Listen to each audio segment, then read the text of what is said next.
بسم الله الرحمن الرحيم والصلاة والسلام على أشرف المرسلين. Assalamu alaikum wa rahmatullahi wa barakatuh.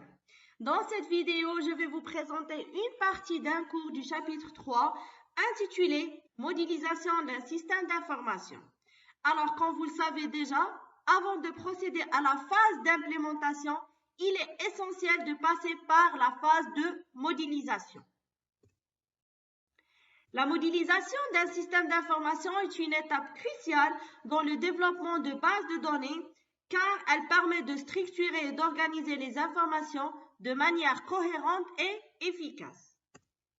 L'un des outils principaux utilisés pour cette modélisation est le modèle conceptuel de données, MCD, appelé également le modèle entité-association. Le MCD est une représentation abstraite et graphique des données et des relations entre elles dans un système d'information. Il se concentre sur la manière dont les informations sont liées et interagissent sans se préoccuper des détails techniques de l'implémentation. Alors, le modèle conceptuel de données a pour but d'écrire de façon formelle les données qui seront utilisées par le système d'information. Il s'agit donc d'une représentation des données facilement compréhensible, permettant de décrire le système d'information à l'aide d'entités. Alors, les éléments de base constituant un MCD sont les propriétés, les entités et les relations. Voici un exemple de MCD dont nous avons trois entités, étudiant, niveau et langue. Ce modèle comprend également une association appelée parle.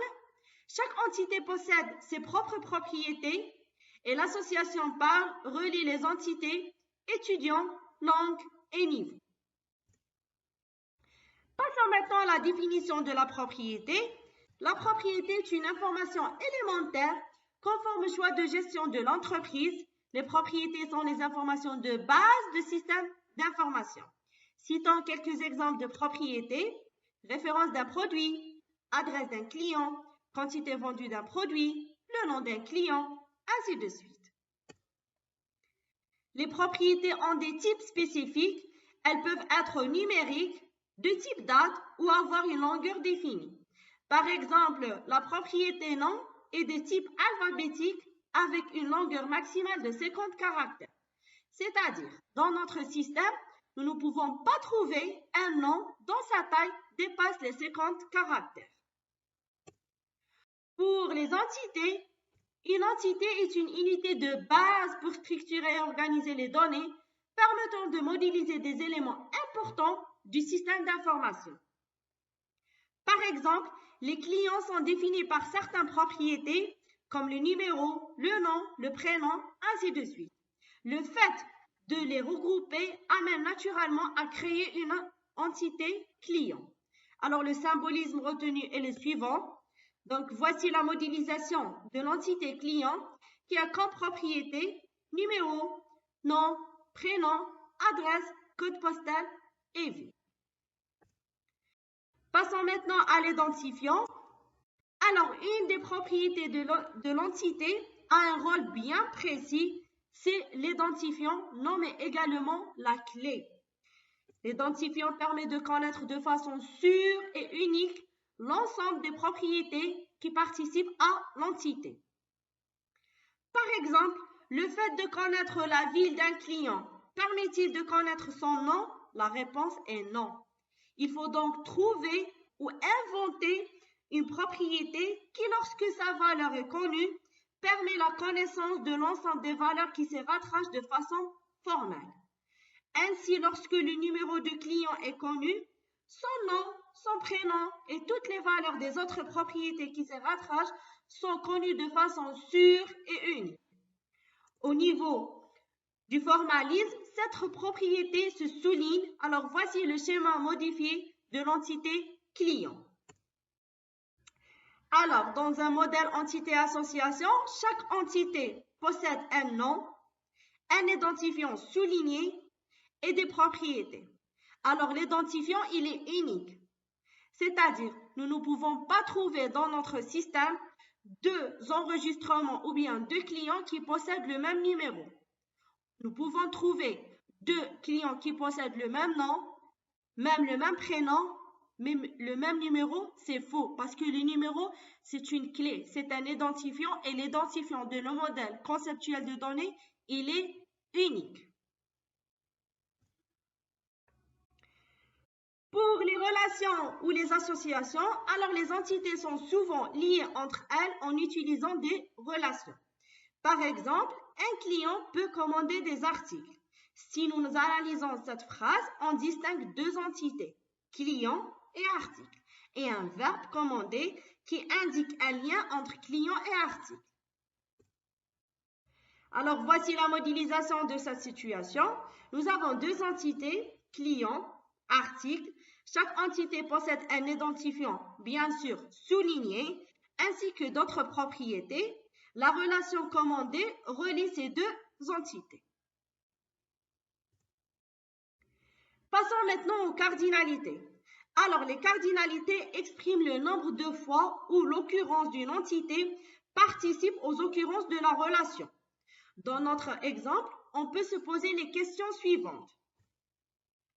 Combien de fois au minimum un client peut-il commander un article? La deuxième question. Combien de fois au maximum un client peut-il commander un article? À la première question, nous pouvons répondre qu'un client, pour être client, doit commander au moins un article. À la deuxième question, nous pouvons répondre qu'un client peut commander plusieurs articles. Alors, voici la modélisation des cardinalités. Elle est représentée par les valeurs minimales, virgule les valeurs maximales. Le N représente la notion de plusieurs. Ici, nous avons représenté le fait qu'un client peut commander un ou plusieurs articles. Il faut que nous posions les mêmes questions pour l'article. Combien de fois au minimum un article peut-il être commandé par un client? Combien de fois au maximum un article peut-il être commandé par un client? Alors, pour le minimum, nous pouvons l'interpréter de la façon suivante. A-t-on des articles qui ne peuvent jamais être commandés? Si nous répondons oui, dans ce cas, la cardinalité minimale est 0. Pour le maximum, a-t-on des articles qui peuvent être commandés plusieurs fois? Nous pouvons espérer que oui. Dans ce cas, la cardinalité maximale sera 1. Voici le schéma finalisé. Donc, ici, nous avons cardinalité minimale, virgule cardinalité maximale dans le côté de client. La même chose pour l'entité article. Passons maintenant à la définition des relations réflexives. Alors, une relation est dite réflexive est une relation d'une entité sur elle-même. Par exemple, on désire modéliser le fait qu'un employé peut diriger d'autres employés. À la lecture de ce schéma, nous interprétons donc qu'un employé peut diriger 0 ou plusieurs personnes et qu'un employé est dirigé par un et un seul autre employé.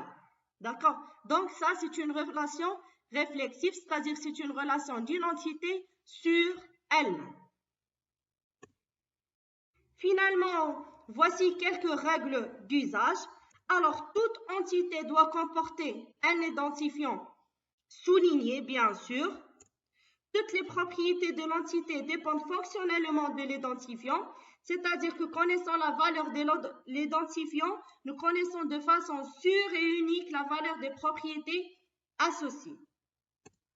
Le nom d'une propriété ne doit apparaître qu'une seule fois dans le modèle conceptuel de données.